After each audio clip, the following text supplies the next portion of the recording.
So when you look at substance abuse and mental health, these are issues that exist at every piece of our economy, right? In every piece of our world. But we do know that when you add the stressor of economic distress, mental health crises, substance abuse use goes way up.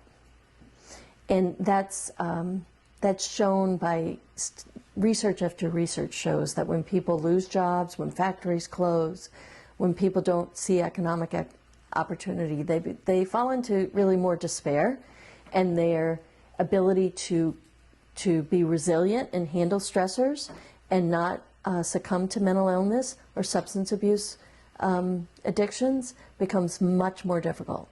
So if we take some of the burden off, if we address some of our income issues and some of our economic development and our wage issues, we do help people to recover from mental illness and substance abuse. So when I got my master's degree in social work, I did field work at DCF. Mm-hmm. And at DCF, what I found is that there weren't enough resources, there weren't enough appropriate placements, the caseloads were too large, there weren't enough social workers, and there weren't enough good foster homes. And it's a problem that I see is still out there, and we need to begin to address it more seriously.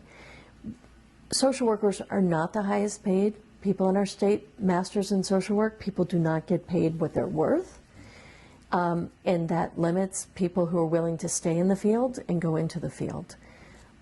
We need to address these issues, and we need to do better by the people who are most vulnerable, who've experienced abuse and neglect. I feel very strongly about that.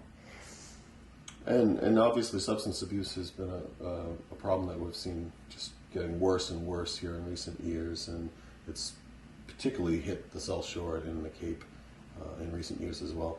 Thoughts on that? So I feel like the opiate crisis has put substance abuse on steroids. It's not a new issue. I grew up with a father who's an alcoholic.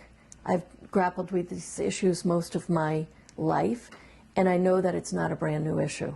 I also see that when the CDC says that our life expectancy is going down as a population, in large part because of substance abuse overdoses, suicides, and cirrhosis of the liver, cirrhosis is still in there.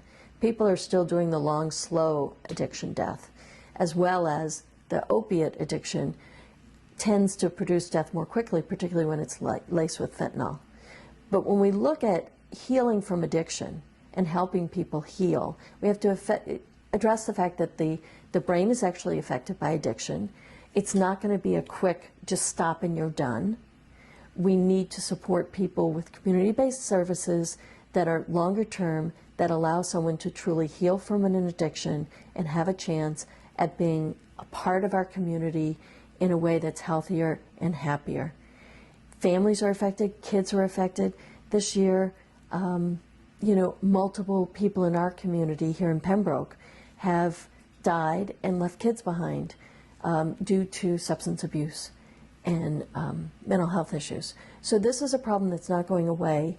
We need to look at more services and more evidence-based treatments and make more of a commitment to working with people with addiction and truly solving this problem.